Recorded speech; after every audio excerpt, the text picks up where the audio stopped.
سلامونه دوستانو، خدای دې وکړي جوړ روغ اوسئ. نن موږ او تاسو د رنګونو په باره خبرې کوو او رنګونه ټول سره یو ځای زده کوو.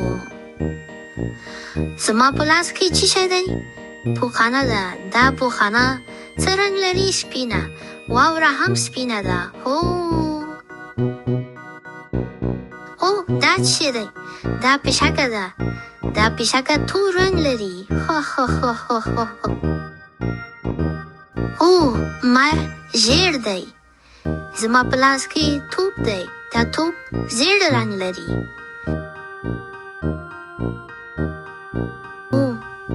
مڼه ده. دا مڼه څه رنګ ده؟ دا مڼه سور رنګ لري. مڼه سره ده. چمن څه رنګ لري؟ چمن شین وي. هغه ونه کوم رنګ لري؟ هغه ونه هم شنه ده. آفرین دوستانو، نن مو سره رنګونه یو ځای سره زده کړل. آفرین، تر بل ویډیو پورې په مخه.